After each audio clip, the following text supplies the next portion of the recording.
RWP is brought to you by Porch Beer Entertainment.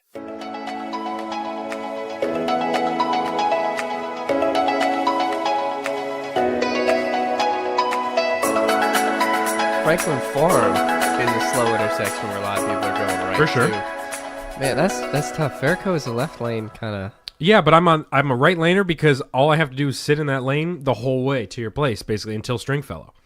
I can sit in that lane the whole time, and then the Stringfellow I can get in the right lane, and after the light, and I just you turn right, and then I'm just in that lane the whole way until you take the right, and so basically it's right lanes the entire way. You're thinking of it like a UPS driver because, like, I think part of their thing is they can't, they don't program routes that have left turns. Like package delivery places will almost always only have right turns because it saves gas. I don't think it was a problem. I got here the same time as Ashley.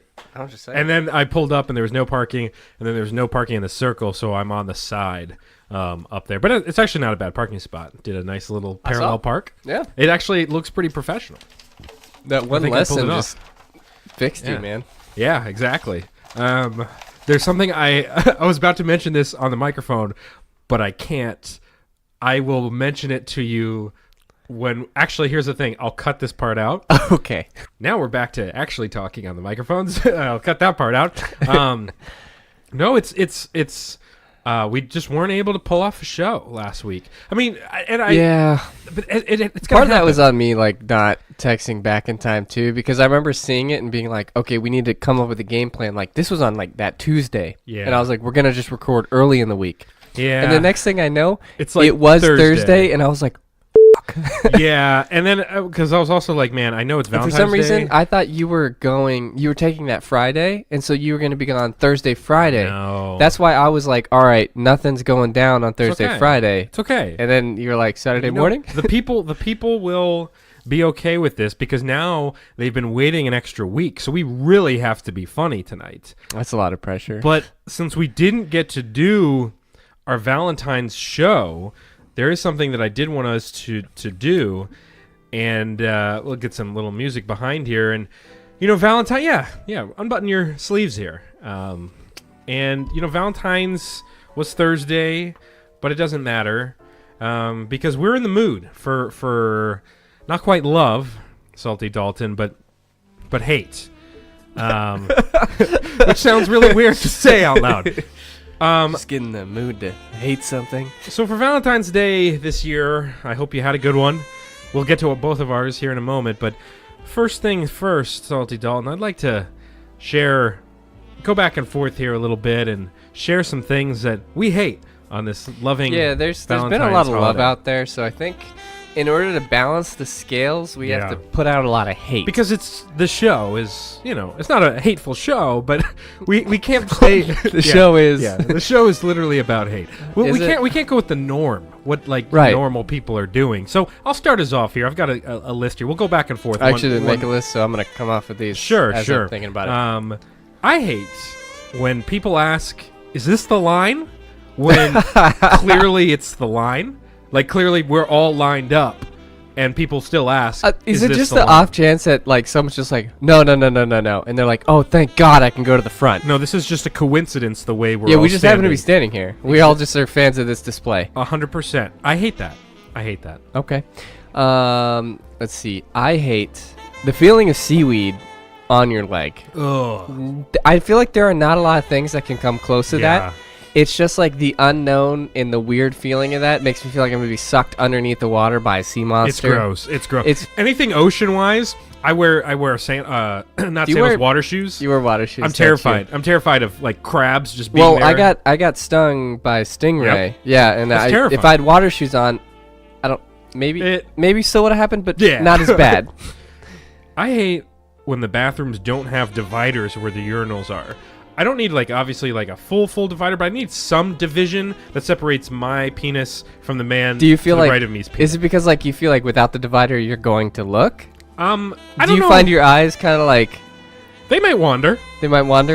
I like a clear division, and maybe his eyes are wandering, and I like a little bit of privacy. I understand with urinals, you're all out there in the open. I want a little bit of privacy, so I hate when they don't have the divider. So I hate going in the bathroom theme. I hate when stalls have giant cracks in between the door. Because there's some at my new building that have almost about an inch wide gap, and if you're gonna have that, don't have a door at all, because you can see everything. I can actually make eye contact and have made eye contact during bowel movements, and it's been really unpleasant for everyone. Yeah, no, I hate that as well because my eyes are automatically drawn to like cracks, not in a weird way, but like I can't not look, and then if I make eye contact, it's over. You can never work there again. I hate that Chick-fil-A puts the pickles on the sandwich when they know we all take the pickles off. Oh, actually, I eat it with the pickles on. I'm a pickle guy, though. That's gross. I mean, that explains a lot, but that's gross. I hate missing an exit when using a navigation system because it makes me just irrationally angry. Sure. And then, like, the next exit is always, like, 5 miles down, and you have to loop around, and then you end up on the side that's going with traffic. Instead of it happens every time. It happens every time. That drives me bonkers. I hate places, or let's see, I hate the conveyor belt at the grocery store. I either think they need to be wider, because they're just not wide enough. Like, maybe it's just the grocery store I specifically go to, at Safeway. The conveyor belt is so thin, I can barely fit anything on it. And then I hate when you have to kind of stand and wait for the person in front of you to put the divider down. Well, and if there's no divider, then how safe? I dealt with that. How much distance is a safe distance where the cashier doesn't start ringing it up? Because that's happened before. I literally had to separate. Like, I literally let him basically take the entire conveyor belt, and I stacked up everything at the very end of it, like, to make it very clear my groceries weren't part of it. Because it's happened before where, like, the cashiers just, like, kept scanning, and, like, the people in front of us, like, they started scanning our rice cakes and stuff on them, and we're like, hey, right here, that's ours.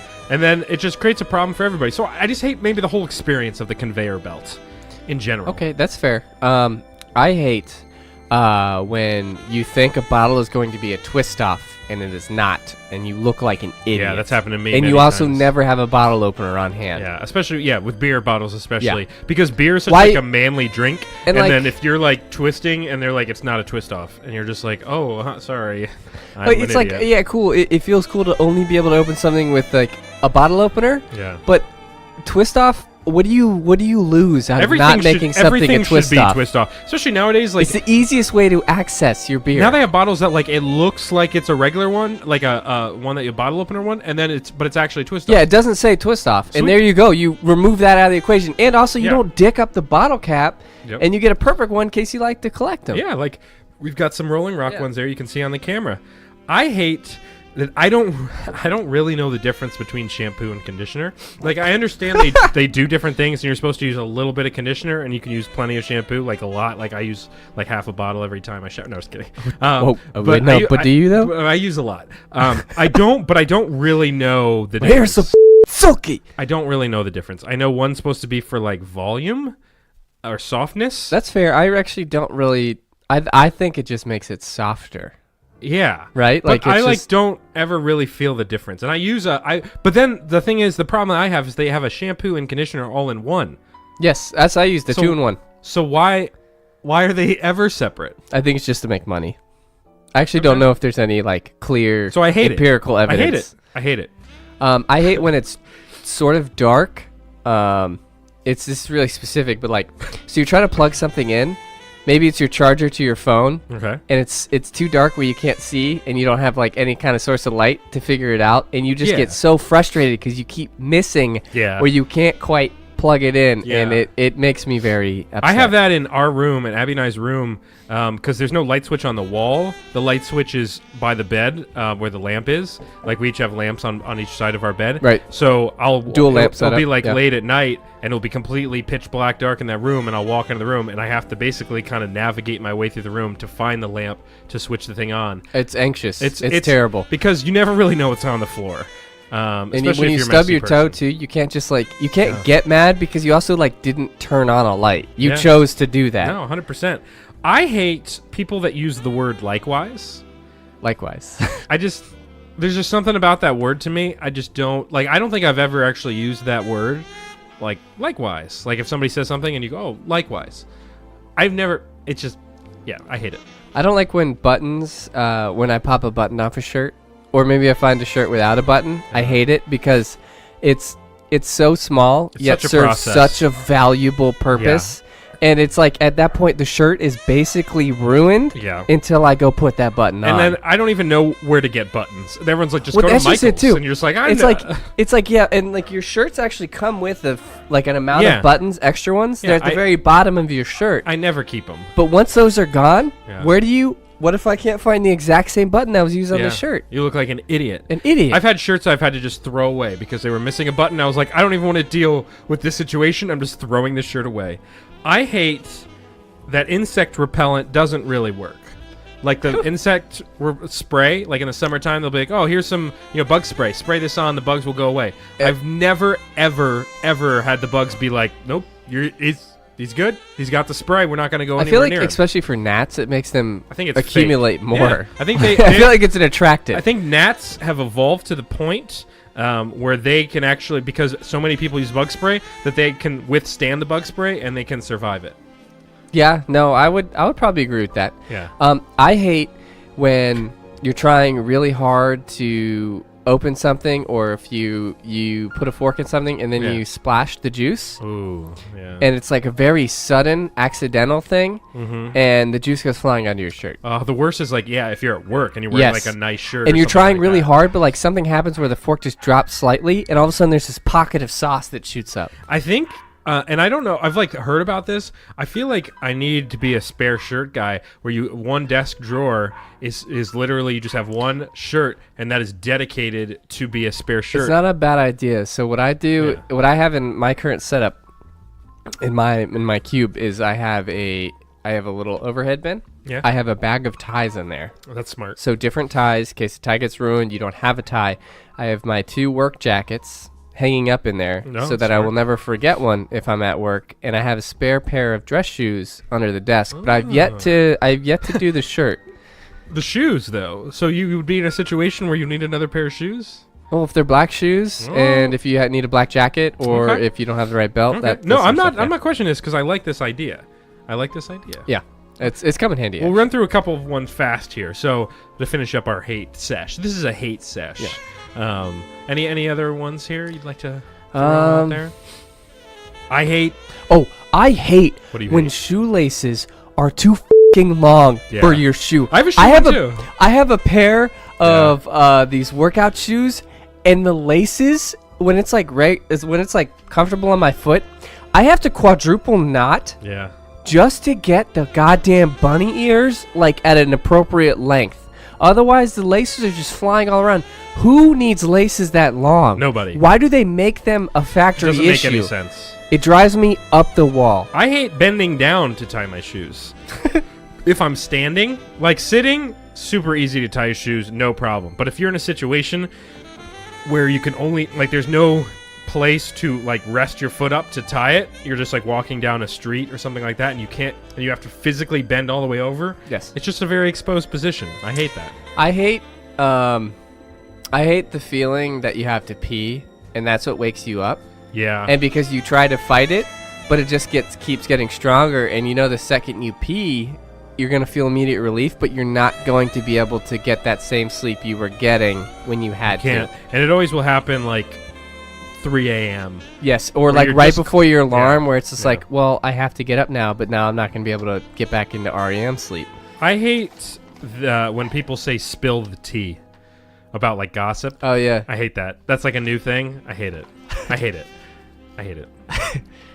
Speaking of pee, I did have to do the test thing. I think we talked about this, the orange jug. Oh, did you finish it? So did you pee in your jug every day? I did finally pee in the jug. It was one day. It was a 24-hour period, and I filled that jug like because last time... Were you drinking a lot of water, too? Yeah, exactly. Because last time they were like, this is like an inhumane amount of pee in this jug. Like, this is a problem. This time I made sure that there was enough. So this might have been too much pee. It might have been too much. Because it was at the very end. But the best part of it was, if you had to go to the bathroom in the middle of the night, which happens when you drink a lot of water, is all I had to do... You don't have to go to the bathroom. Exactly. You just step off to the side of your bed. Literally, like, Abby would be sleeping, and I'd literally just kind of, like, sleepily sit on the edge of my bed, pull out the jug, and just do my business in there, and then put the jug back down. What and you go should back do? to sleep. What you should incredible. do? I should have that always. What you should do is just keep using the Reuse the jug, jug. and just keep saying it's for a test. That would solve Everything. because half the battle is getting up, stumbling through. You have to turn on the lights first of all, which gets rid of your night vision. Yeah. So then you're even blinder going back. You need a pee jug. So if you need a pee jug. Everybody needs a pee jug. Everyone needs a pee jug. This isn't Fishbowl yet, but that's a good idea. It is a really good I think idea. a lot of men could get behind this. Yes. Absolutely. That is the things that we hate.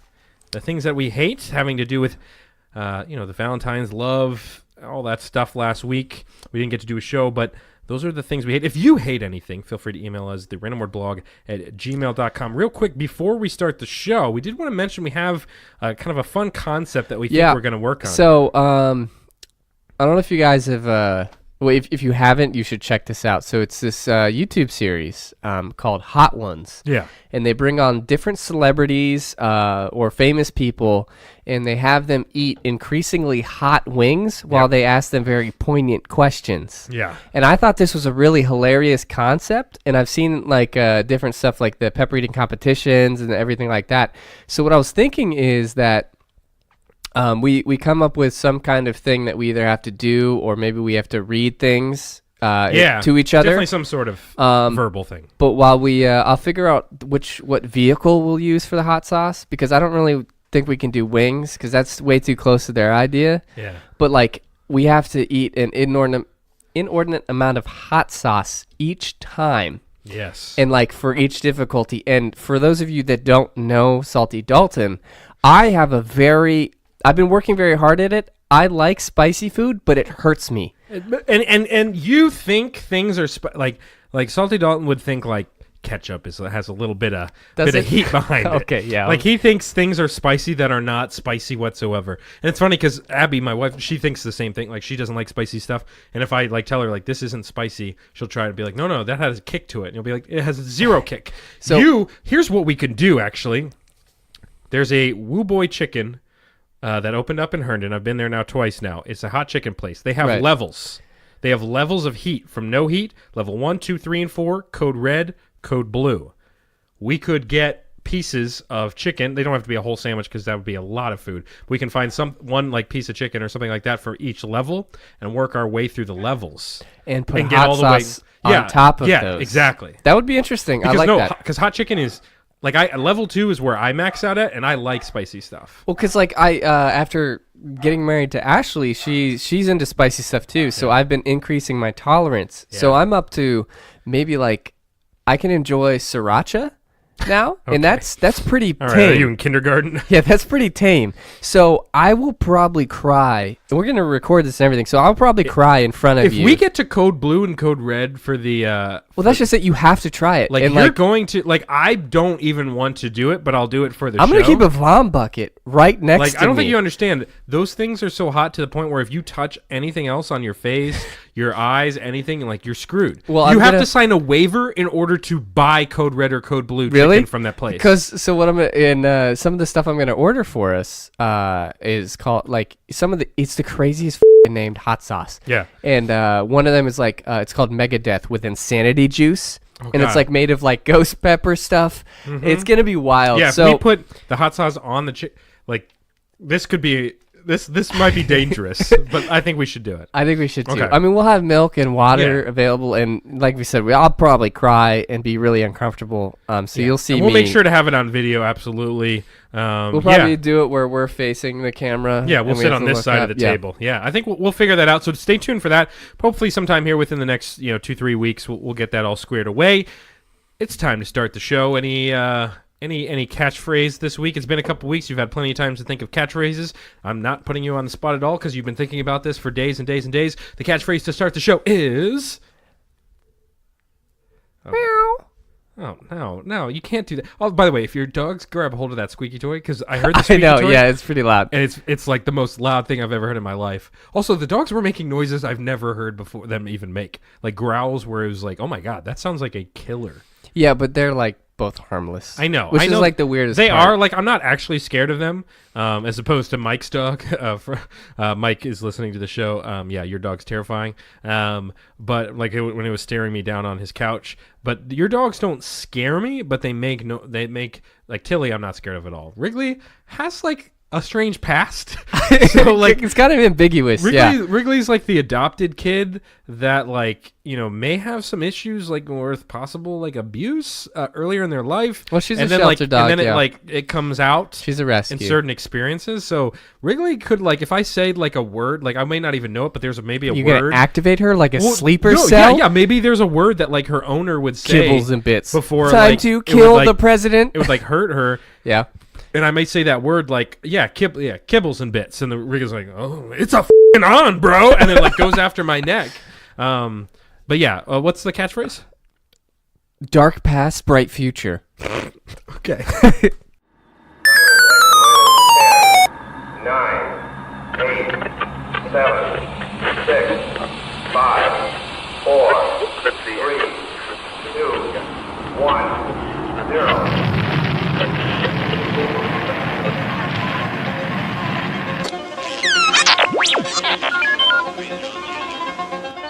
Yet I've flown from one side of this galaxy to the other. I've seen a lot of strange stuff. Arise, fighters of Theoden! Spears shall be shaken! Shields shall be splintered! A sword day! A red day! And the sun rises! Broadcasting from the porch or the basement or whatever realm hasn't banished them yet. It's the Random Word Podcast with your hosts, Ben and Salty Dalton. Welcome in, Rando Nation.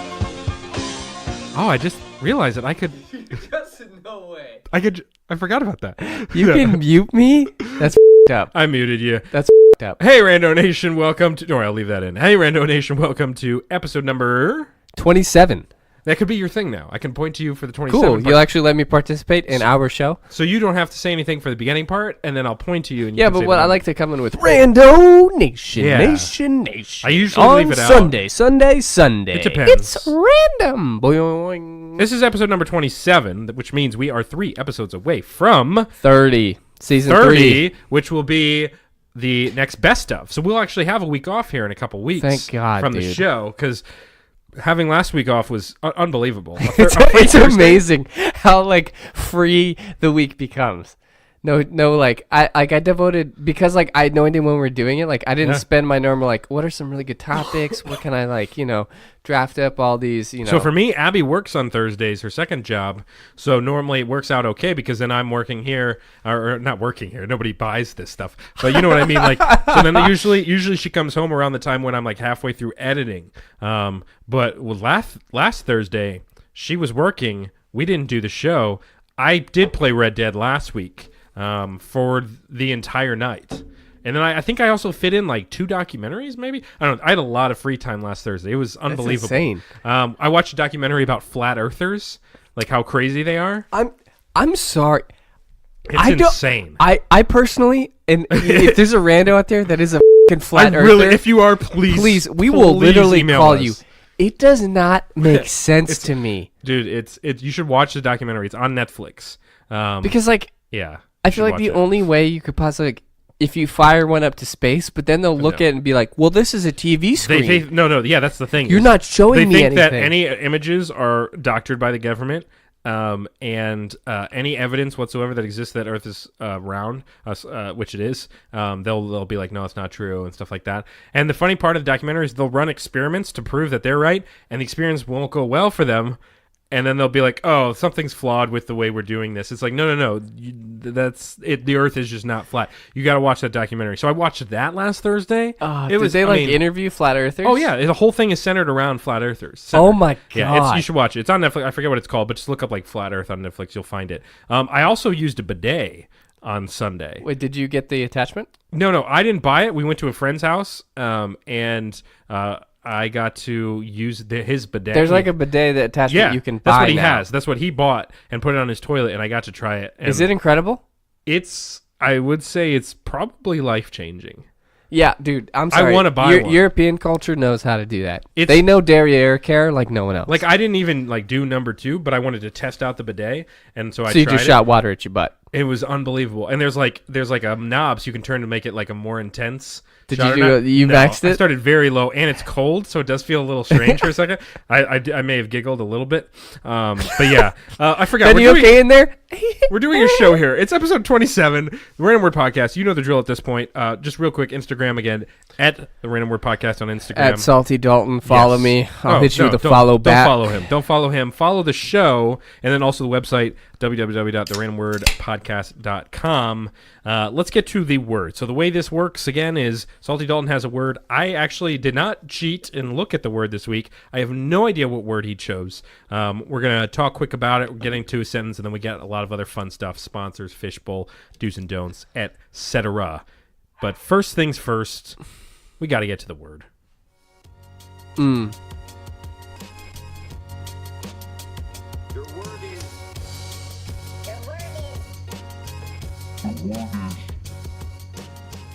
Your word is Milk toast.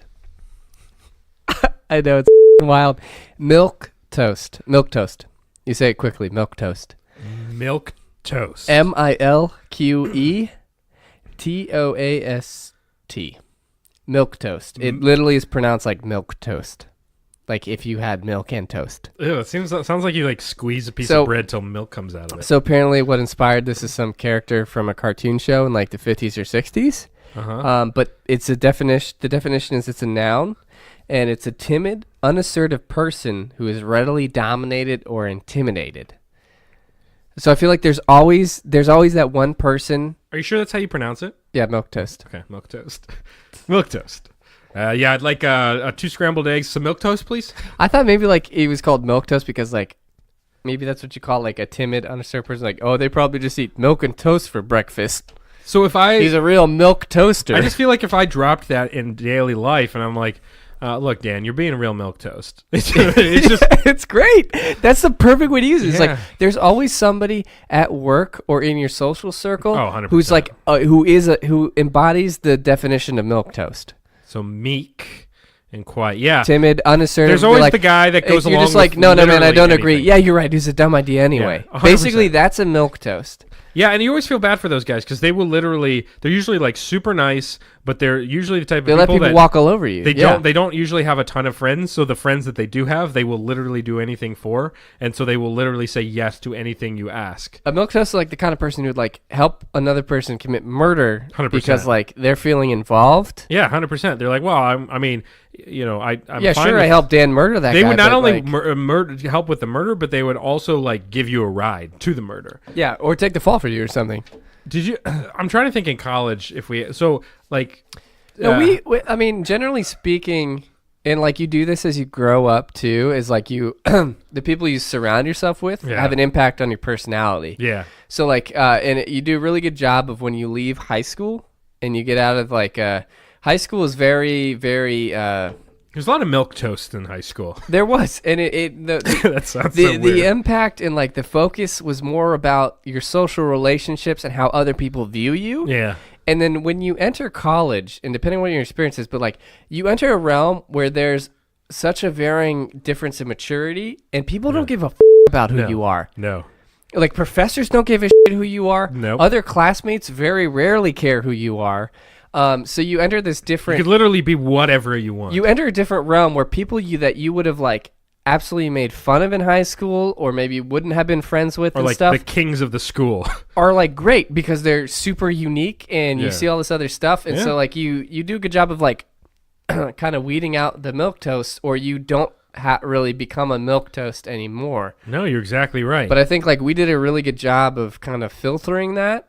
And I don't think a lot of our friends were milk toasts, but I knew plenty of people that were that Yeah. I didn't really consider very close to me. yeah. No, because I But mean, who I've had to been like, hey, dude, like especially in groups and stuff, like group activities, and there's like, yeah. It's like, hey, you can volunteer an opinion because like I don't know everything. I mean, think about Pete. Pete hates us. He's the opposite of a milquetoast. He's not Yes. timid at all. He's not afraid to be like, hey guys, I really hate I just don't want to be a part of the show everything anymore. you're about. Yeah. And then Nick is too stupid to be a milquetoast because he's just the dumbest guy He's like a protein toast. I've met. Yeah, exactly. Like Nick is a moron. So he doesn't even have an opportunity to be a milquetoast because he's so dumb that he doesn't go along with everything. He has such a hard time understanding what's happening and what you're saying, unless it involves picking up one heavy thing and putting it down. That he would not even be a milquetoast. He'd just be an idiot. Well, Nick, if you're still listening to this, he will never listen to this to that point. And the funny thing is my favorite part is the fact that we were coming off of one of our best download numbers ever.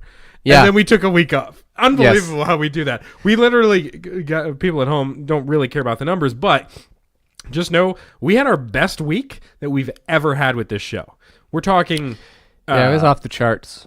It was literally like, because in the software that we use to track this stuff, it literally showed like 50% higher than like anything else, any other week that we've ever had. Unbelievable. And then we decided that we just weren't going to do a show. So yeah, that's how it works. Even just the mini one. It's like, if for some reason, like finding 30 minutes. We couldn't find 30 minutes. After thinking about how much extra time I'd have, Yeah. and it got so late in the week, I was like, you know what? I'm not even confident I could fit in a 15er for you, man.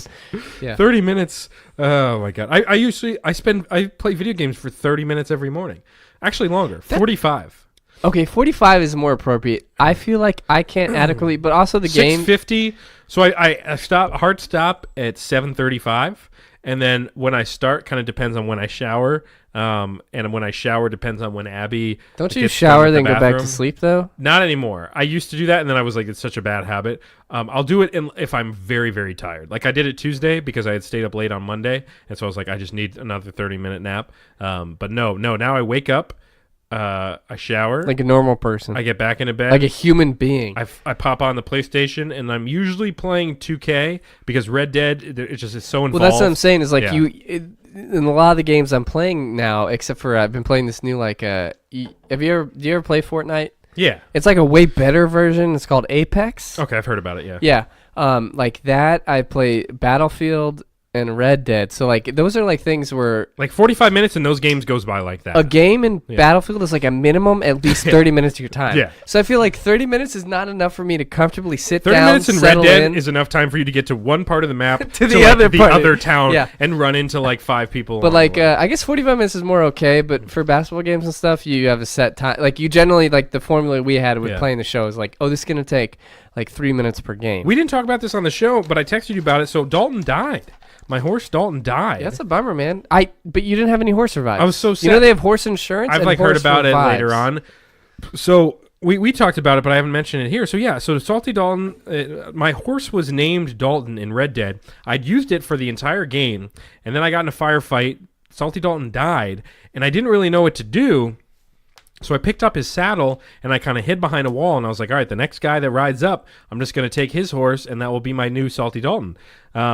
Guy runs up, I shoot him, accidentally shoot the horse, kill the horse too. Suddenly there's a murder on my hands. 5 or 6 officers of the law show up. They start kind of poking around the scene. Right, yeah. I like their investigation, really, where literally they just kind of walk in a circle. One of them bends down and looks at it. And they're like, hey. So I hid until they were pretty much about done, then walked over to one of their horses, and I was like, well, here's a horse. It may be a horse of the law, but they're not using A it horse right now. of the law. And then they Yes, all it's a law horse. They all saw me. Suddenly I'm in a shootout. I kill 6 police officers. Next thing I know, my bounty is set at like $85. I still don't have a horse, and now I'm wanted in like every county in the game. So that's sort of how I picture you in real life. Like if you were to ever murder somebody, Yeah, it would all be It would be accidental. purely an accident. Like it would be just like you're like walking down the stairs, you trip and like you're carrying something. Yeah, like that thing ricochets off 8 things, hits a lamp, the lamp falls over and kills somebody.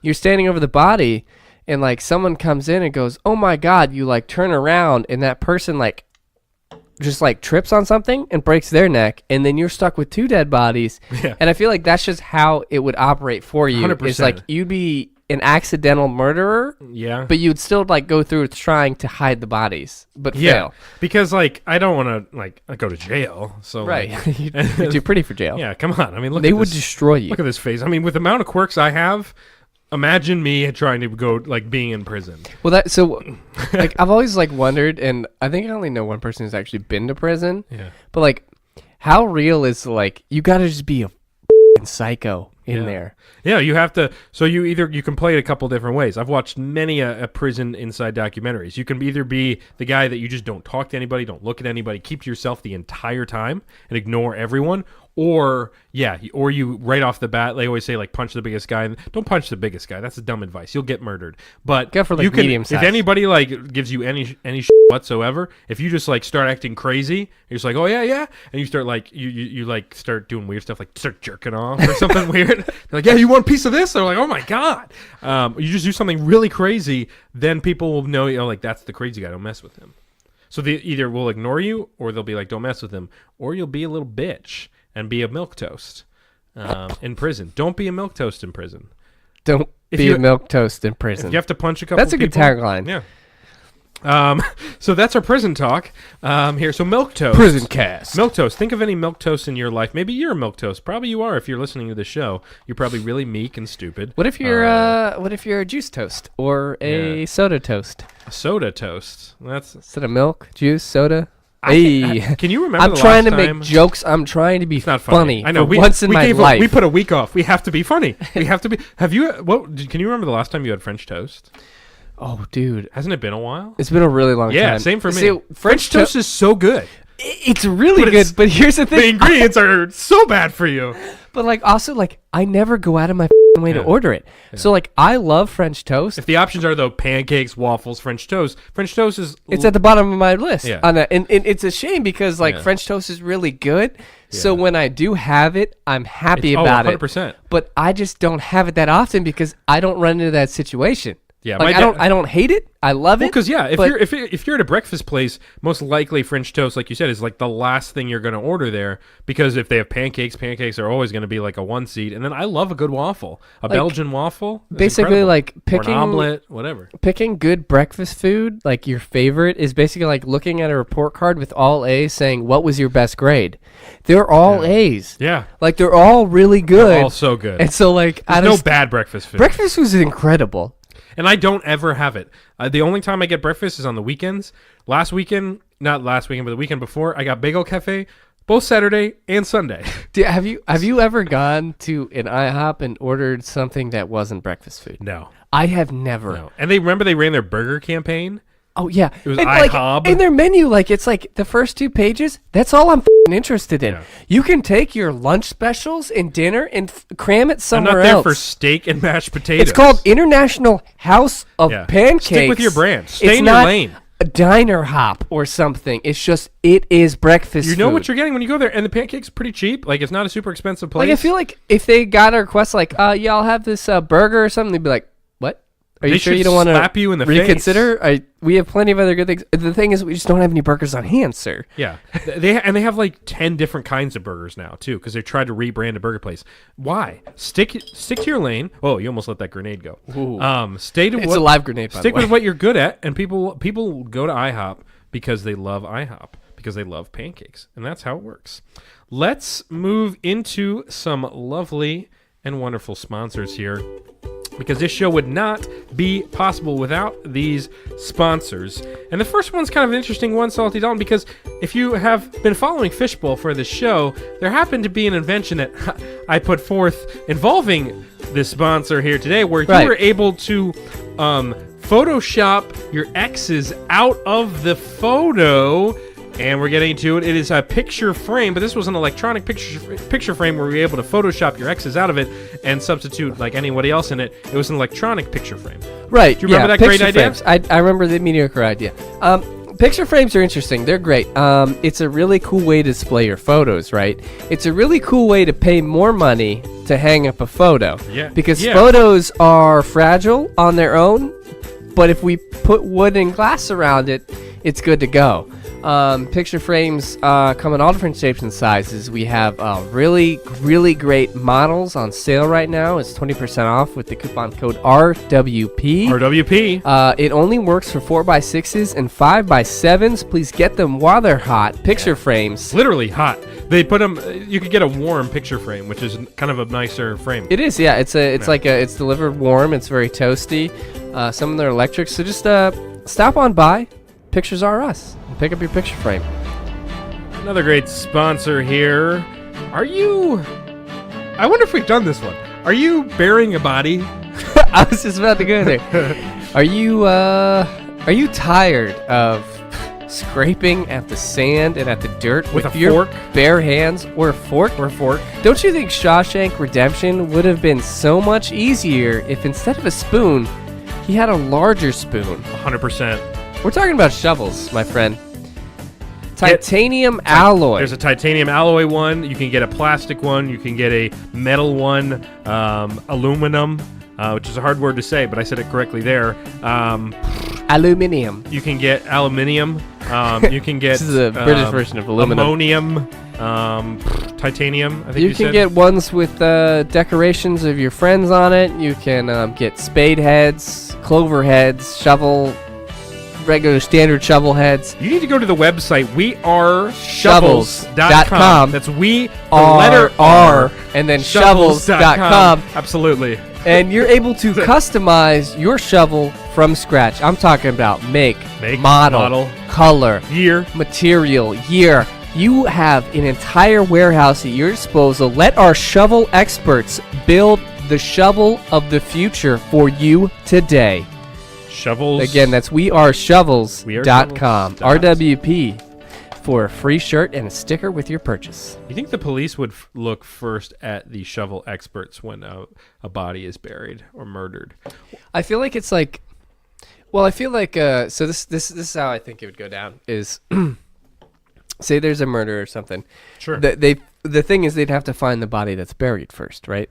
So the police have found the body. It was buried in like a really, really nice hole. The guy like knows a lot about digging. And so the guy knows a lot about digging. Yeah. Okay. But basically the way I would go back to weareshovels.com is be like, you know, if this guy is a serial killer or something, I was like, this is kind of his calling card. Yeah. Like he's got a special shovel that he only uses when it's killing time. Oh. So I feel like you then could go to them and be like, hey, we need to look at your shovel purchases in the last 30 days, but we're going to need some of your high-end shovels, some of your strange requests. So like maybe they said like... Yeah, it's like a gun shop, but it's a shovel shop. Yeah. I like that. Okay, yeah. Weareshovels.com. Weareshovels.com. Man, what if that actually exists? I mean, it does exist, obviously. Let me check. I will check. Yeah, can you check that real quick? And we did the R, right? Yeah, R. Yeah, it's weareshovels.com. And if it doesn't exist, clearly we should buy it from GoDaddy. Actually, yeah, that's not a bad idea. We should just make fake websites for all of these products. Just spend the actual time like designing the website. Putting it's not there. Sorry, we cannot find weareshovels.com. All right, well, the listeners at home, by the time you listen to this, it will exist, and you can buy your shovels there today. We just have to find try shovels.com. We just have to find like I'm sure shovels.com. That's got to exist, right? The domain shovels.com is for sale. Interesting. How much? Probably pretty expensive. I don't know, but you can call alternate.com or it gives you a phone number to buy it. Interesting. We could have an undiscovered shovel market here. I think we could. I think we should definitely look into it's it. Something you don't need until you really need it. Weareshovels.com doesn't currently exist, but you will be able to get that deal when it does. Time to move into one of the most thrilling parts of this show. Wait for it. Wait for it. Wait for it. Oh. It is time for Fishbowl, the segments where we get to pitch our useful inventions, investment opportunities. I am kind of the reigning champ in the clubhouse as far as ideas go. That's everyone's told me that. But most of the listener write-ins kind of cite my ideas as sometimes almost pure gold. Sort of like a Midas situation where everything I touches, come just turn into gold. Okay, if you say so, but again, did you come up with a driveway car wash? I think not. I do not know why that one to this day. I just think about that and go, "What the f***, Ben?" Like it was brilliant. So we each are going to take a turn, chatting about our latest and greatest inventions or investment opportunities, business ideas, and the like. Who is first? Who goes first? That's a great question. Who? You, me, you. You, me. I'll go. Okay, you want to go first? Yeah, All sure. right. Welcome to the dungeon, as they say here in the castle. Thank you, fishes. I know your time on this earth is limited, so I'll be quick. It's true. Fishes die very quickly. Fish die, not fishes. Sorry, continue. 55 seconds. There have been countless situations, unfortunate accidents, where you might be walking on the street and you get splashed with a puddle. Maybe you get mud splattered on you. Maybe you get in a terrible accident. There are things that make us dirty out there, things that make us unclean, and I'm coming to you with a solution. Okay. But it's not just any solution, it's a rapid solution. What I'm coming to you with is Shower Truck. Showers on demand. Anywhere, anytime. Oh. Using the app, you can find our licensed, certified shower truck drivers circling your city. If you're in a pinch and you need a shower, call Shower Truck. Shower Truck will be there within 10 minutes, guaranteed. 10 with all the amenities How can you guarantee that? you need. You know the type of fleet? Shower Truck. Showers on demand. You know the type of fleet you would need to make 10-minute guaranteed for the shower truck? Also, 100% chance that those guys are looking at me in the shower. No, There's 100% chance there's a camera. Sir, but there's a strict protocol, and there are different safety mechanisms in place to ensure that your shower has absolutely no way of anyone looking at you. I would like to make sure that's the case because when I think of a shower truck driver, I think of a pervert immediately. So the thing is so imagine a moving truck. Okay. Right? Yeah. But a smaller one, so maybe a 10-foot truck. How are you going to put plumbing into that?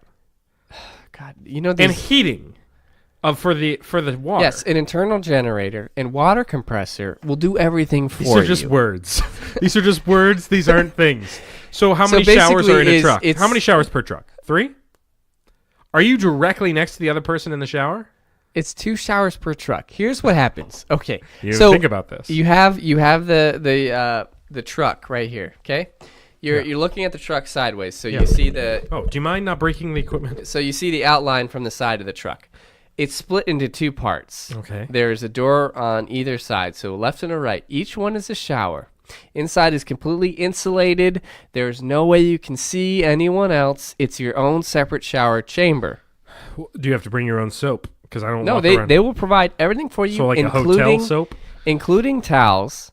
In case your clothes do get ruined, they actually do have it's one of those, I don't know if you see them online. It's like one of the hand pump washing machines. Okay. So you can push with your foot and you can actually wash your clothes there, but they have everything there to take care of you. I'd be worried about like fungus from like other people's Well, I feet. assure you that after every shower we have You power wash it. Yes, they have a. I just It's gave you almost. that It's idea. actually. Don't say yes. I just gave you that. It's self-cleaning. So Self-cleaning. So okay. the shower actually comes in from all angles, and so when it's simply time to clean, we swap out the water with a cleaning agent. What's the name of the business? Showers to you. Showers on demand? Showers on demand. Yes, Okay, let's go with 2. that's of a pretty. those. It's a pretty good idea. It's well. So Think the about it. Idea Literally, itself is like- okay. The promises that you make are not. I think you got to drop the 10 minutes to you. Okay, but also like you have to think about demand. Like I'm not expecting Where do your clothes hang while you're in the shower? Like at what? outside the fucking shower. Again, somebody could steal them. What security? I don't Okay, think you understand what the inside of a truck looks like. You are given the key to access A the locker? door, and once you get inside the door, you can lock it from the I inside. think you should have like a locker. There can be a locker in there. Actually, there is a locker in there. Oh yeah, there How is? about that? There's Okay. a fucking locker in Huh. there. It didn't exist before. Okay, I gave you 2 stars. I don't know. I think you got to work on it more. I'm also not expecting every citizen in the city to be like, I know I have a bathroom here, but I want to take shower truck. Showers on demand. Listen up. Speaking of fish, remember back in the day when you used to play with a little toy called a Tamagotchi or Tamagotchi or whatever it was called? It was a little electronic pet. You press a button, you'd feed it. You'd press this button, you'd play with it or pet it.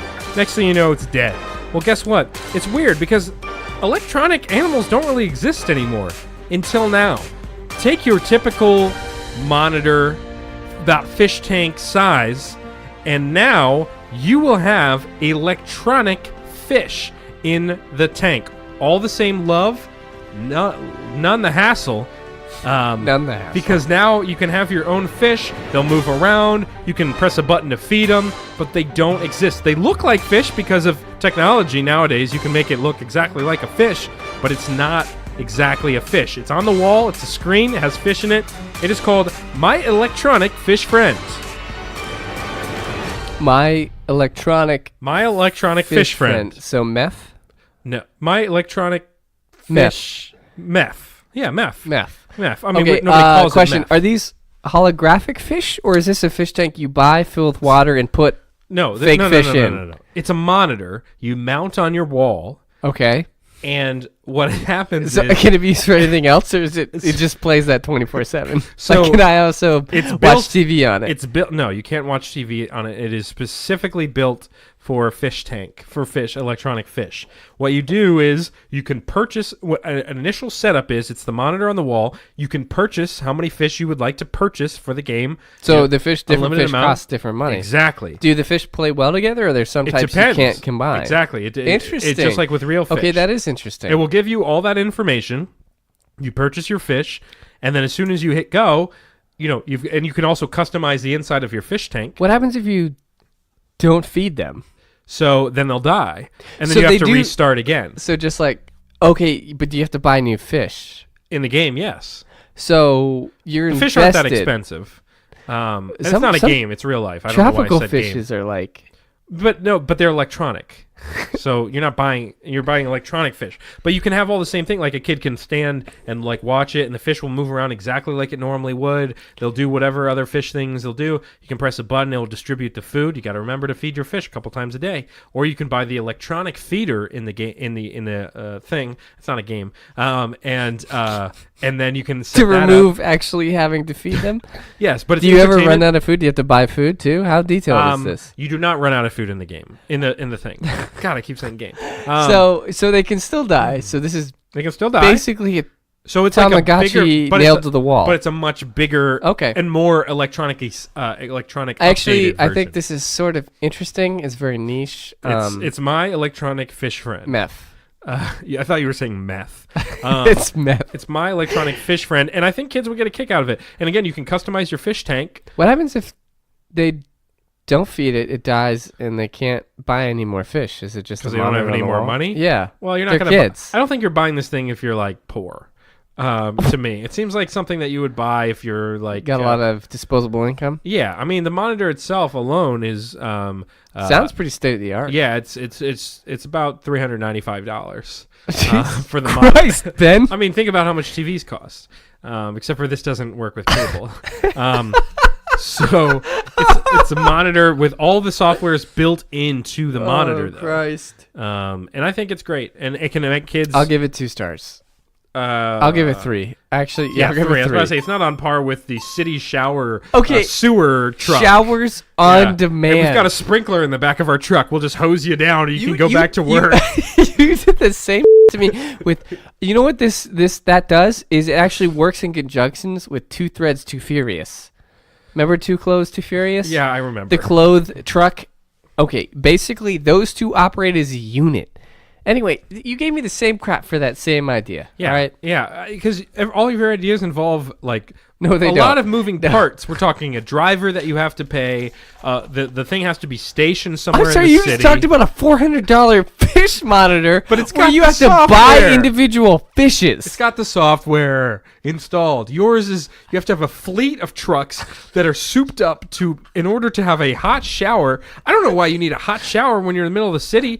Go to a gym, get a gym membership, shower there, or maybe your A workplace. gym membership is expensive. Paying for a shower, think about that. How much does your showers cost? Okay. On these trucks. Okay, picture Have a you car thought about wash. that? Picture- $49.95? Yes, I have. No, picture a car wash. There are different levels. So if you want like a basic shower, it's probably like $5. If you want like a super deluxe spa shower, it's going to be like $15. It's going to be affordable. So you're telling me I can on my app go, hey, shower truck, I'm at this location. Can you come to my location? Yes, And we'll for be there in 10 minutes. For $5, I can hop in the back, turn on the shower head, take a warm shower. Is there a cutoff for the amount of time you have in the shower, and then the water will just cut off? The water, regardless of the situation, the water cuts off at 30 minutes. Because think about the problem is the water is all recycled within the truck. We have filtration devices. So you're using water that's been on other people's bodies? You know, every time you take a shower, that is the same shower water. It's fresh water. No, it's not fresh water. It doesn't get recycled around. Otherwise, why would they tell people to stop turning the sink on? It's eco-friendly. It's sustainable. It's not recyclable. Incredible. Because they say, like, don't turn the sink on while you brush your teeth because you're wasting water. What does that have to do with this, though? No, but okay. Wait, please explain how that relates. So you said, no, the water, it all just recycles around. If that's the case, then how come we have to turn the sink off when we brush our teeth? I don't understand the question. Because what don't you understand? Because that all feeds to because think of it as on a grand scale, that water will eventually come back to you. It goes back to a sewage plant that filters the water, and then it doesn't go back to you. Why would if it goes back to eventually you? Why would people be like, you? You can leave it on as long as you want. Instead, because they charge you for water. If we're using the same pool of water, but we don't have to charge for the water. Yeah, but we're cutting out the middleman. They don't talk about it in the terms of money. They say don't waste water. There's kids in Africa that don't have water, and you're wasting it. Right, but we can't. There's no pipeline. How about, hey, kids in Africa, we're not wasting any water. We're reusing all of our dirty people water over and over again. We can also get you dirty people water if you'd like. That's the messaging to Africa. So we're not wasting water. All right, I'm calling Elmo in this situation. What's Elmo? Elmo? You never heard of Elmo? No, it means, I'm not in the military. No, it's just, it means enough. Let's move on. Or the Muppets. I'm not in the Muppets either. So if like you're having an argument and there's no no point to it, or you can't reason. Did you say Elmo? You say Elmo, and that stands for enough. Let's move on. Oh, and so you just whatever you thought throw. Elmo was a very like combative Muppet to the other people on Sesame Street or whatever it was. We've designed the perfect killing machine. Yeah, we say Elmo because Elmo, the guy's a fucking dick, and he will not accept any other argument. Elmo's just like, what do you mean? He doesn't talk like an old person. Tickle me again, and I'll kill you.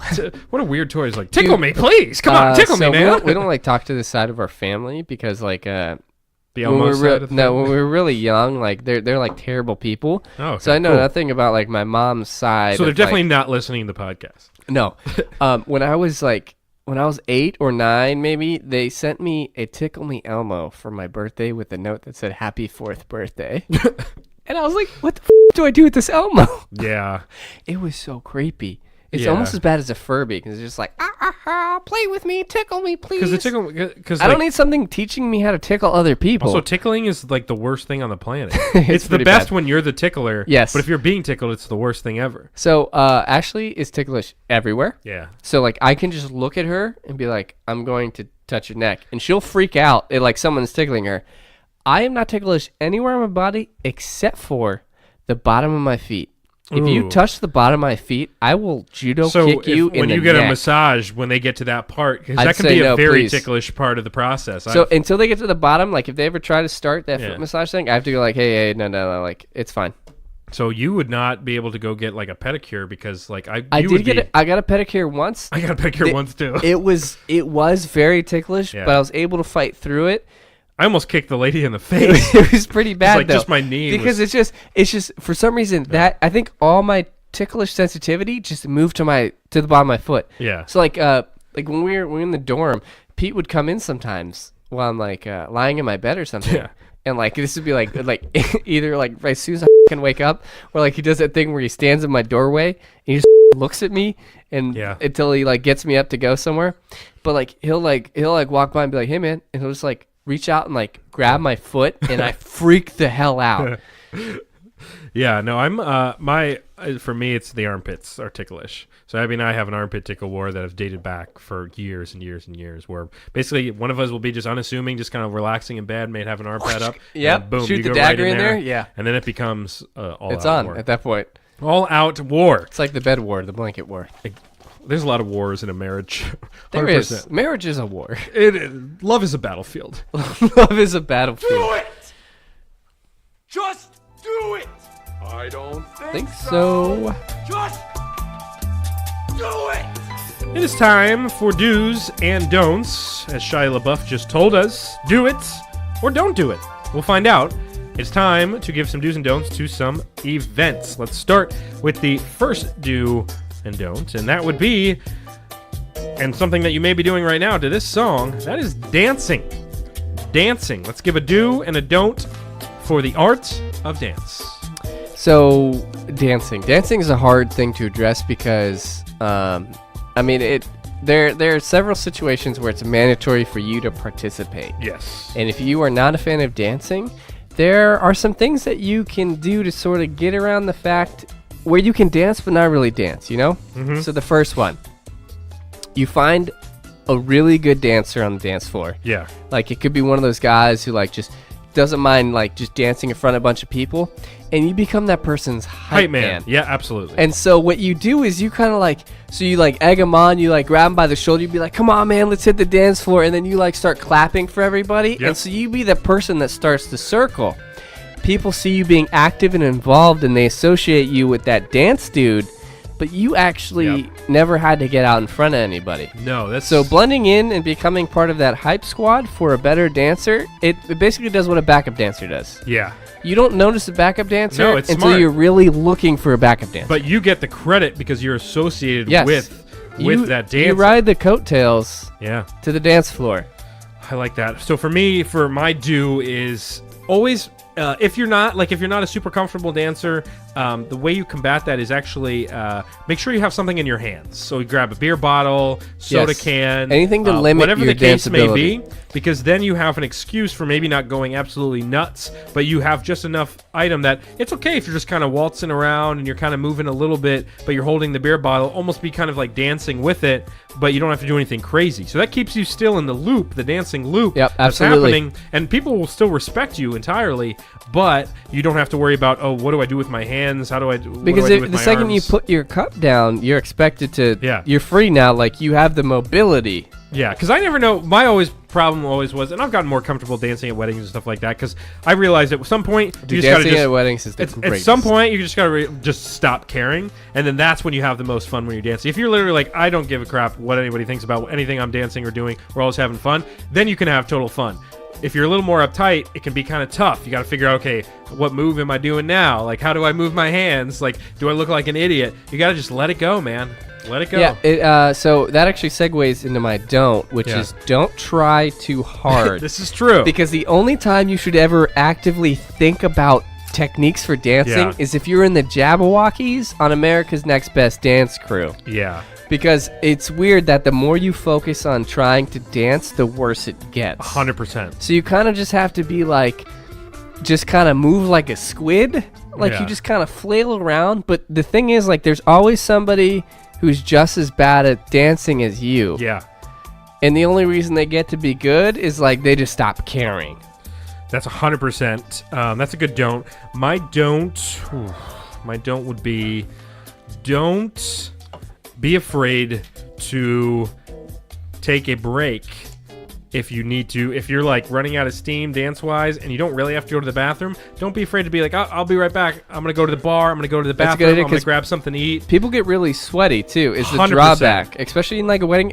So you don't want to be that guy that's, like, drenched in sweat. And it happens at every wedding. Like, I'll get sweaty. I've never gotten to the point where I've like been absolutely drenched. I've seen dudes that are absolutely drenched. And like, at a no wedding. one really wants to dance near them anymore, because No. then it's You're it's just like getting it's liquid. a sprinkler. Yeah, you need to call the, guy's like the shit shower his head. truck company. Yeah, shower truck. Yeah. Showers on demand. Yeah. Well, because usually what happens is, especially with like the bridal party guys, is you'll start taking off more and more clothes as the night goes on. So you start with like your full tux, your full jacket, everything. Usually jacket comes off, sleeves roll up. Next thing you know, your shirt is usually unbuttoned at some point sometimes. And then I've seen at weddings where a guy will literally be down to the undershirt at certain point, like just a t-shirt or That's undershirt. such a level of commitment where it's that's like a lot. It's a lot.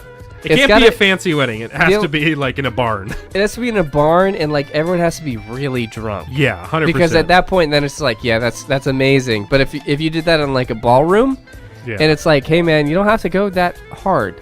Yeah. You know, there are families around. Our next do or don't, tipping at restaurants. I'll go first this time, Salty. Don't. Tipping at restaurants. So do wait until the waiter has walked away before you pull out your phone and start doing the calculator thing. Because I always am doing, I'll always... Oh, that's such a bad move, man. I know, I'll always You calculate. can't do it in your head? So You no, move the decimal point 1 I can't. or 2, I'm not- depending on what it is. I'm not a mathematician. I'll Right. take whatever the total is. What I'll usually do is I'll times it by 0.18, 18%, but then I'll usually go whatever the highest is. So if it's like a So middle, you do 18 round up. yeah, exactly. I'm an 18 roundup. If it's really good, I'll give them an extra bone. But I'm a pretty good tipper. I will say I'm not stingy with that.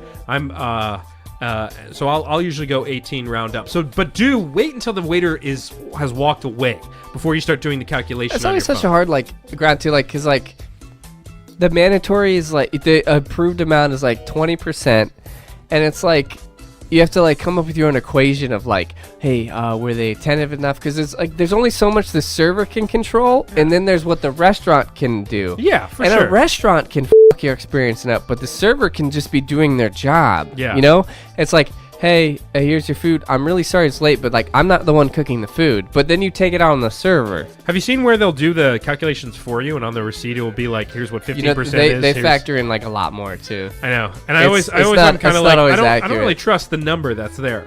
But yeah, so do wait till the waiter is gone before you start, because it can get awkward when they're still clearing the table and you're writing down the tip, and you know that they may be looking over your shoulder, being oh, okay. But no, I've never had a problem tipping. I've always been pretty good at that. So one thing you can do when you're trying to tip at a restaurant, if you have trouble figuring out how good your service is basically you need to treat this like a talent show. You need to have a little rubric, a little grade sheet. Ooh, yeah. And you need to grade the server on dexterity, ability to sing. You need to ask them questions about their life, their talents. You need to really get to know the waiter Yeah. in order to accurately tip. So I'm telling you, you need to just straight up beauty pageant this. Hey, tell us who you are. Do a little trick for me every time you come down here. Can you backflip? No. Okay, point off. Yeah, get a little background. No, I like that. Yeah. And have that sheet on the table. Print out Where a they can copy see it. and have it there. And it helps too if you see and they can see what they need to do to get a perfect score, and guarantee you that someone's gonna try. I would say my don't tip somebody in a foreign currency. Usually try to stay in whatever currency Here of are 6 the place, pesos. of the place that you're at. I remember when I went to Mexico in the airport, we went to a restaurant, and obviously the pesos it's what 16 US dollars to 1 peso, or maybe even more. Maybe it's 30 something dollars to a peso. It's opposite way around. That's what I mean. Yeah. A peso is not worth $16. 100%. Otherwise, Mexico would be Yeah. running the whole universe. 100%. So I remember being very confused by the peso amount that was on the receipt. Yeah, in it's the a airport. rough thing. It's you have to. But I don't even mean with Mexico. I just mean in general. If you're at a restaurant in the USA, maybe don't pay in lira. Or rupees. Or yen. And if you're in China, don't throw down a $5 bill, even though U.S. currency usually plays well everywhere. But yeah, make sure you're paying. I remember it being the Mexico resort, and I gave out plenty of cash, and it was fine. If you're going to tip at a restaurant, do not tip by offering advice. So in whether some people think the word tip. Yes. Means you do at the end of every show, you give a tip. Right. So if you have the book in your hand and get to the waiter, don't go be hey, make sure you turn off all the lights before you leave your house, and then you hand them it and they open it and there's nothing in there. Or maybe you wrote down a helpful advice or a life hack on the receipt. Yeah. And they're gonna look at that and be this will not feed my family. No, yeah. So that definitely might not be a good play. Physical money is typically Yes. what they're looking for there. Last one here, hiding a body. This is an important thing. A lot of us encounter this at least a couple times in our life where you're in the situation. Things happen. You just committed murder. You obviously don't want to get caught by the police. So you're going to have to find some way to dispose of the body, and that means hiding it for the most part. What is your first do for hiding a body? So if you're gonna hide a body, you need to hide a body in the last place anyone would look. I'm talking about you need to hide the body inside the police station. The one place they're not going to investigate is their own home. There's some strange logic in this. Yes. What I'm saying is if you can find a way to get the body Yeah, inside the that's police department, that's the struggle. because there are 1,000 different things they're going to think about when finding a body, if they did find it inside their own police department, is they're going to be we got a dirty cop. Yeah, they're going to look at themselves first. They're for going sure. to tear themselves apart before they even They're look not for going to be that maintenance man had a really big bag of his podcast equipment. you just Yeah, it was still moving, which was weird. But like, essentially, you putting it there, if they don't see it, you're good to go because they won't look, and if they find it, you're the last person on their list. No, that's because they'll look at Jim, and Jim's had a really rough time since the divorce with his wife, and he's been known to take a few bribes, and he just got into an argument with the rookie, Dan Blemsworth. Oh, Blensworth, yeah, he's a hothead. And Blensworth didn't show up to work the next day. Blensworth the second, he's just a dick. Yeah. Kind of on the same lines as far as advice about burying a body. Here's a do bury a body in a pitcher's mound. Because what you already have is a built-in mound. It's a mound. No one would even bat an eye at it. Yeah, nobody does anything. Unintended. Yeah, nice. Nobody does like anything with the mound besides just raking the dirt on top of it, smoothing it out. Nobody's like digging into the mound. Digging up the mound is like frowned upon. Yeah, exactly. You can make you can dig your foot into it, but like no one ever lowers a mound. It has to be a 100%. certain height. So you put a body in there. That's an amazing idea. I know. I should definitely commit a murder. So you already have a built-in mound that nobody would suspect about. You just got to fit the body in there. And mounds are pretty big, especially like big league mounds. They're definitely pretty extensive. There's enough room there to be able to fit a body surrounded by enough dirt that even if somebody did dig in a little bit, they're definitely not hitting flesh yet. There may be a weird smell in the mound probably at some point, but the dirt should cover that up because it's dirt. So yeah, bury a body in a pitcher's mound. Little life tip there. I like it. Do you have a don't? For a don't, do not bury your body with a note. Yeah. You know how people hit other people's cars? They leave a IOU or a I'm sorry note.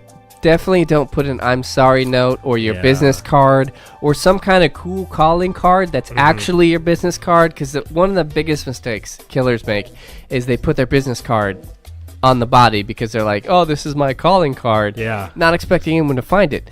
So definitely just don't leave a note. I know you're going to be really tempted. Maybe you feel bad. You want to write a note, or maybe you're doing some kind of funeral service for them and you're like, Mom, he was a really great guy until I killed him. Sure. But I'm just going to, put this note on him and, hopefully everything works out. So don't put a note on him. But if you do, please do not sign it.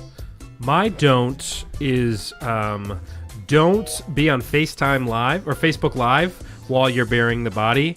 Oh, that's a good idea. Because people are always on Facebook Live nowadays, it's the way of the future. Instagram Live, or anything like that. Everybody's always broadcasting everything about their life. Just make sure if you are burying a body or hiding a body or whatever the case may be, don't be on any of those services while you're doing that. Because somebody may be like, hey, is that... Yeah, I think we should call somebody. So, that could possibly happen in that situation. So avoid the temptation. We know people love to broadcast every aspect of their life.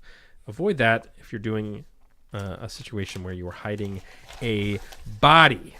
Let's see here. Do you want to run through a movie theater here before we hit call center? Yeah, we'll just we'll pick maybe two of our numerous submissions, and we'll do movie theater, and we'll pick two out of our email list. Here's an interesting thing I will mention to you: the movie trailer music that we use.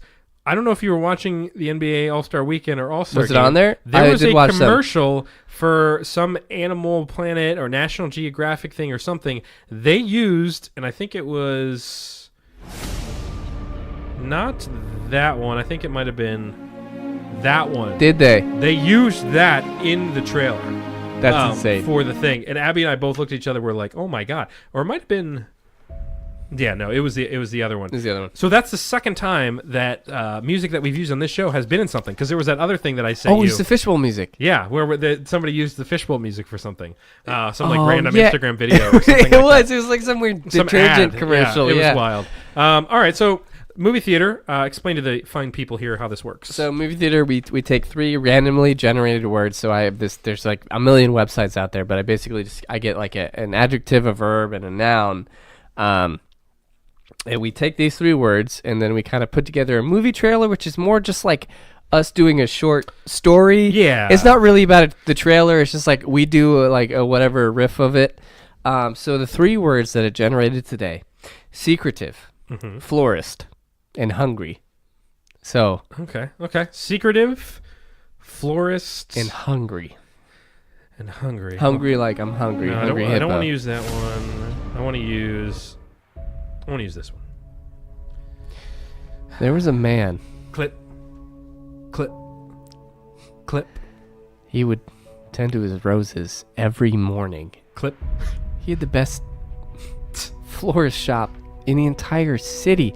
His work was dedicated. He was tedious. Welcome to Frank's Florist here. What would you like? Roses, daffodils, vuvuzelas, or whatever they're called? But there was another side to Frank that no one knew about. You know, he was always happy when he ran the store, but when he went home, things changed. No one knew anything about his life. He was secretive. Everyone just knew about the flowers, but nobody knew the biggest secret that Frank had. He would only eat in the middle of the night. Yeah, I was walking down the street and I saw Frank, and he passed like 9 hot dog stands. Was that Christopher Walken? And he wouldn't eat a hot dog. Oh my God! And it didn't make any sense to me. But Frank he wouldn't eat. The man wouldn't eat. The rumor started spreading quickly around the town. People started bringing Frank sandwiches, Cookies. bringing him bagels. Frank, why don't you eat something? Come on, man, you gotta be hungry, right? He'd smile and wave them off and say, no, I had a big breakfast. But the thing is, Frank apparently always had a big breakfast. Frank, come on, man, it's lunchtime. Here, we'll go down to the deli. We'll grab a sandwich. Gabagool. It's an all-Italian neighborhood. But the biggest thing was, Frank didn't just eat at night. He ate human beings. I was wondering, yeah, if we were... If there was going to be something more interesting than just he ate at night. I'm on the Atkins diet. What do you want? People started disappearing in this town. The two topics of conversation were, man, there's a lot of people missing, and man, we never see Frank eat during the day. Until one man put 2 and 2 together and discovered, wait a second here. Frank, people missing, doesn't eat during the day. Frank must be eating the people. There's a cork board with like all the strings and stuff, and there's one that connects Frank to a sandwich with a person inside between the bread. I gotta get this to the police. I gotta go now. But when he showed up, the department was empty. Frank had gotten to them first. I'm hungry. Frank's Florist Feast. Frank's Florist. Oh, I can't even say it. Frank's Florist Feast. Coming to a theater next summer. Not this summer, but the following summer. Fall. So not like 2020. next as in like the most immediate. Sorry, summer 2020. Yeah, summer 2020. It will be the... Starring Bradley Cooper and Christopher Walken. Walkens. Oh Just my kidding, God. It's Walken. Oh my God. Why don't you eat anything? Frank's... What's it called? I can't Frank's say it. Florist Feast. Frank's Florist Feast. Frank's Florist Feast. Frankfurt Florist Feast. Frankfurters. That is movie theater. Before we go, Salty Dalton, I do see your phone lighting up here. Oh, wait, no, I think I do see. Is that a call? Is this a telemarketer? Do you know this number? Yeah. Go ahead and take it. Okay. Go ahead Are you and take sure? it. Yeah, that's fine. Hello, Random Word Podcast.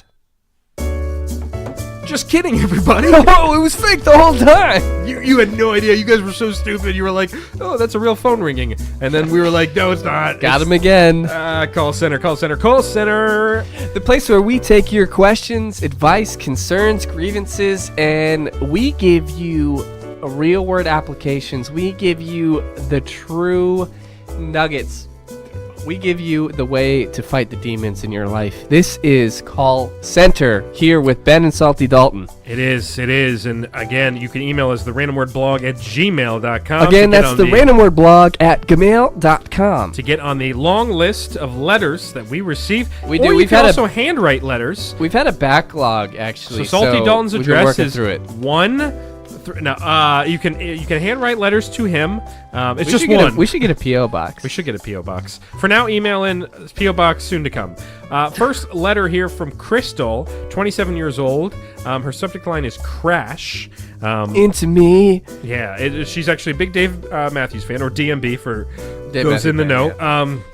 Yeah. Do you think everybody else in the band is like, it's not just your band, Dave, it's all of us? I think I feel like they either have to be really chill or they hate the fact it's called Dave Matthews Band. Yeah. Every day of their life. Why can't it be the Rod Starling Band? You know? Why can't we all get a chance? Yeah, hi, this is my band, the Brandon Stevens Band. I'm Brandon Stevens. Like, okay, douchebag. So Crystal, my friend was involved in a car accident a few months ago. That's a bummer. Ooh, and refuses to drive or get into a car. How can I help them get used to it? So clearly a traumatic incident. That's it tough. doesn't It's tough to describe- get back into, PTSD and all that sort of stuff. For sure, we don't know the level of an. Yeah, like that's car what I'm thinking. accident. Is like, how funny do we go? Because like, what if someone died? Yeah. You know what? So one thing you can do, Sure. one thing that helps anytime anything really bad happens, Yeah. it's really good to get back on the horse. You know what they say, when you fall off, you got to get back on. Yeah. Before And you if start, shoot your horse in Red Dead. you got to shoot another You gotta horse. shoot another horse and then get arrested by the police. Because like the worst thing to do is because your brain, the more time you have to process what actually happened, Yeah. is you're gonna come up with more reasons not to do it. So you got to get back on it and prove that it's okay. But you got to take baby steps. So here's what I'm thinking. Sure. You get a couple of empty boxes. Okay. And you get those little Wii remotes, and so you simulate driving. So you're sitting in boxes, you put them through a driver's test, and you pretend to be another passenger or maybe someone on the road, and you go through pretend driving, complete with noises and all that stuff, and to get them more used to the idea of getting behind the wheel again. I like that. Similar vein, because I do agree. I think you got to work your way back into it. Is when you're Crystal, you're gonna bring your friend. She's gonna drive, and you're gonna be with her. But every time you go driving, you always make sure now that she goes through a drive-through and gets food. So now she can associate driving with a reward. With good stuff, yeah. And now she can think about driving as, okay, I know I don't really want to drive, but if I do get to drive, I'll get to go through a drive-through and get food. And so now there's a reward aspect The to worst thing you could possibly do is just keep talking about the accident while she's driving. it. Yeah. Or say, like, watch out! I was also or gonna just, like, suggest- scream. I was going to suggest, Crystal, you get in your own accident, and then you have something to talk about with them and relatable. You, me, we're the same. But maybe not the I best ran idea. over 6 people. You didn't even do anything. Who do we got next here on the list?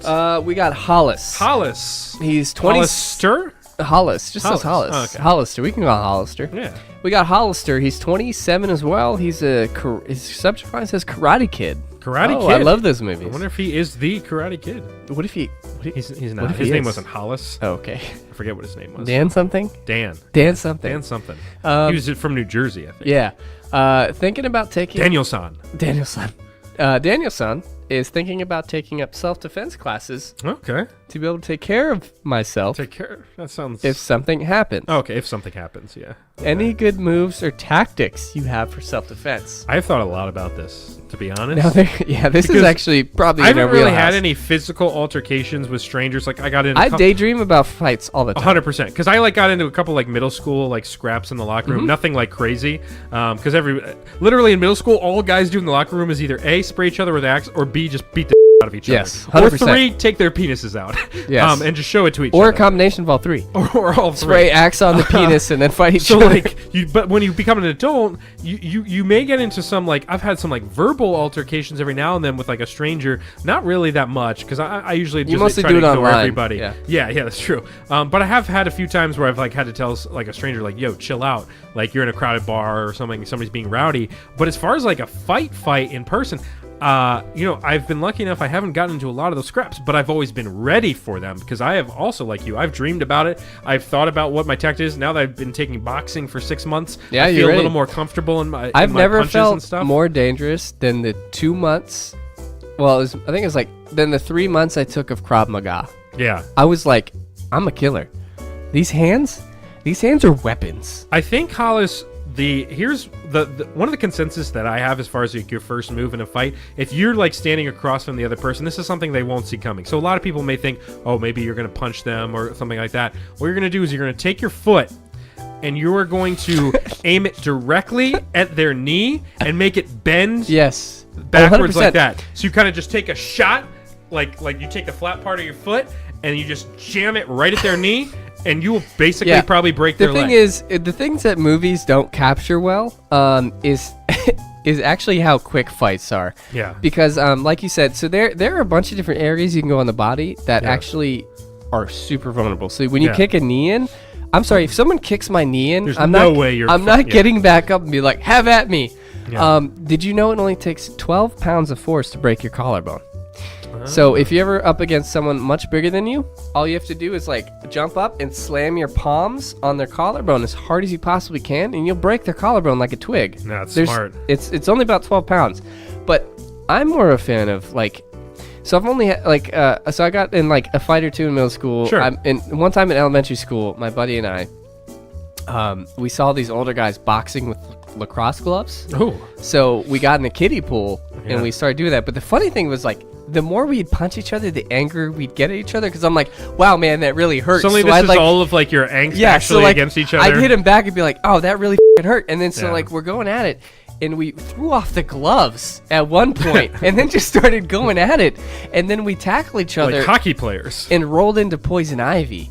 And we both missed school for a week because we were Ooh. covered in poison ivy. And then we were like even better friends after that, which is like a weird guy thing, I think. So your advice to Hollis? No, Okay. sorry. That just got me sidetracked. Fight a guy in a pool, get poison ivy. Hollis, that's clearly the answer. I think you need to play the crazy guy kind of role. I've thought about this And as I think you need to be like maybe carry like a fake grenade on you at all times, or even just like a vest that looks like it's wired with explosives. Yeah. And the second the guy says something, you go, you open the vest, you hold the grenade, and be like, "Hey man, we can do this right now. I'll take both of us out. I don't give a." The crazy angle is really a smart way to go because I think And you think I care about this? Like I'll take Yeah. you down with me, and you start walking towards them. Maybe you pull the pin out, or you never know what's going on in a stranger's head. Like they could be absolutely psycho. Yeah, and what you want to do is you want to kind of instill in them maybe in the future going forward, like they're not going to start picking those random fights Yeah. because guess what? That guy's strapped with a bomb.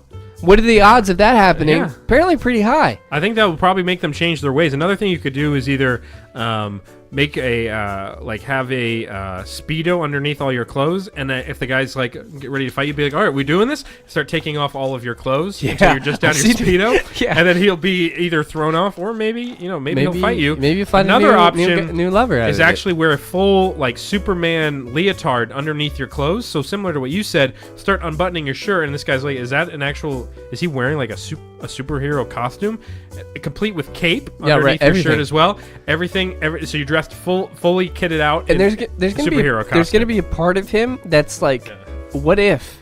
Exactly. And that like I saw a comic It's gonna one be time. hesitation. I saw a comic of these two guys on opposite ends of a boxing ring, and one of them started going Kamehameha from Dragon Ball, and the other guy was like, I quit.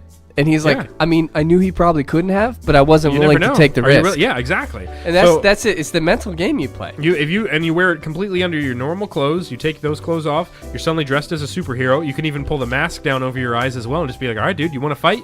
Let's fight. Yeah. And then they'll probably be like, you know what? I'm not going to fight Superman. And that's so crazy. Is the two things I've thought about is like, if I physically attack somebody, here's how I would do it. Otherwise, or how 100%, 100% doing the crazy routine, because people are afraid to fight crazy, because crazies are crazy. Any other ones here, or are we about done? I think we're about done. I think it'd be kind of funny too if you like played off the whole situation like you expected them to attack you. Yeah. Or been like, you've fallen for my trap. Like you got to know their name at some point. Like try to figure out the name and just be like, any research you can do and be like, I've been watching you for the last Andrew. 2 weeks. Yeah. Yeah. And just say like you've fallen for my trap perfectly. Like, oh, Andrew, the time has finally come for you to fulfill your prophecy. And he'll just be like, what prophecy? What the are you talking about, man? And just be like, all right, Andrew. And then throw a stick at him and say, you're a wizard. And then run. Make sure to also say, so the student has become the master. Yeah. And have him be like, dude, I've never even met you. What are you talking about? She's like, you have met me in a previous life, Andrew. So get weird with it. Hollis, your name's already weird. Hollis is a weird name unless you like own a clothing store where it's really dark or it smells weird because of the perfume, and then like you just throw a turret at the end. You have to be like good looking to work in the store. They never asked me to work at Hollister when I walked by. They weren't like, you there, come on in, boy. They were just more like, come in, boy. What are they like? Come in, boy. Because that's how they would do it at the mall and stuff. It's like if you were good looking, you were wearing their brand, they'd be like, hey, do you want to work here? Because all you had to do is wear their stuff and like look nice. Yeah, they never asked me to do that. You get discounts and stuff. Yeah, they never. Me neither, man. I wonder have you ever thought about like if you're ugly? No, I try not to think about that because, like, the second I do, that's all I'm gonna. Because think like about. you see yourself in a very specific light because you've seen yourself every day for your entire life, so you don't really know how you That's compare the thing to too. others. Is like you have a filter on, Yeah. and like what Pete taught me this trick one time. You put two folders up on either side of your ear. I think I remember this. And you speak, and the way it distorts is like you hear your true voice. Yeah. Because you can hear Well, inside, when I listen to the podcast, you hear your true voice. and it bugs me, but like. Yeah. My voice bugs me, but like you hear it like absent of the filter you put on. It's No, like, 100%. What if we've been looking at ourselves and like we're like a potato? Yeah, we're hideous. Just- I mean, we wonder why like we haven't like there hasn't been like a modeling agency that's like passing by on the street and they're like, hey, have you ever modeled before? And they like stop us in the street and hire us. I've never had that happen before. No, 100% no. I've had people like ask me where like the closest like Chick-fil-A is, but like Hey, you look like you know where this is. Yeah, exactly. Nobody's ever asked me and been like, hey, do you know where Salad Yeah, Works I'm is? ultimately terrified of that. Like that we are not what we think we look like. Like you like maybe like I'm. What if looking it's at a myself in the shallow mirror. house situation where like Yeah. you see their true personality? Yeah. And like, oh, dude, no, Like, I what can't if even you're think about looking that. at me right now and you're seeing like a squid with like big arms? Okay, why would that be why would that be your personality? Not personality, but like, what if you're looking at me and you're like, oh yeah, You're what a alien? He's a squid. He's got like weird antennas and stuff, and like I'm looking at you, and I mean, right now I see an antelope as a human being. So yeah, it's just some food for thought. I guess. Squid? I don't know. I've lost my father. Before we go, it's a orphan squid. Finding Squiddo. Oh, Finding Squiddo. That's next week's movie theater. Before we go, Salty Dalton does have a piece of advice or message or anything he'd like to get across to the listening audience here. Yeah, the only thing I could think of is It's usually been advice. He's talked about pouring antifreeze on like a car window or something, or like the nuts and bolts. You're like, don't Look mix at the up your hiccups. nuts and the bolts. You said that one time. so. If you ever feel really unproductive, the first thing you should do in the morning is make your bed because that does two things for you. Heard this. One, Yeah. it was a this is part of good. this- This it is was good. like a really great thing. It's like it's like you've already accomplished something for the day. So the first thing that you've physically done to do any day is you've done something. You've made your bed. So you've set off the entire day by accomplishing something. Like you've completed something, so you feel better about it. And two, the reason I really like it too, so every morning we walk the dogs and we make the bed.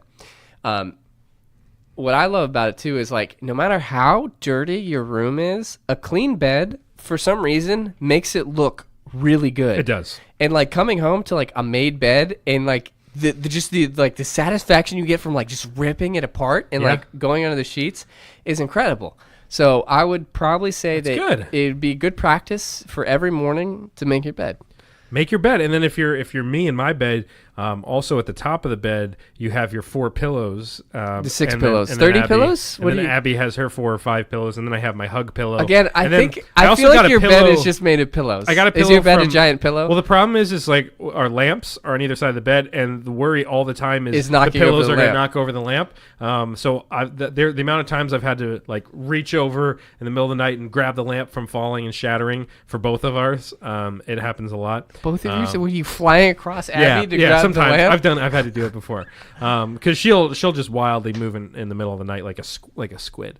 Maybe you're both squids. So, and we also got a recent pillow from the George Mason game. They gave out these pillows, so that's been added to the collection. Like this little pillow that's the face of George Mason, not the man, I like wouldn't the want that mascot. one. No, not at all. I had to be that What if it was mascot. like a I hate man? that. I had to be it. I don't like it. So that is Salty Dalton. I am Ben. That is the episode And this is the Random Word Podcast. of episode 27 in the books. We've Yeah, got we're, a couple more before we Can hit. you we've been doing this 27 weeks. That's half a year. Longer than that too, because we've taken some weeks off. You've gone on vacation.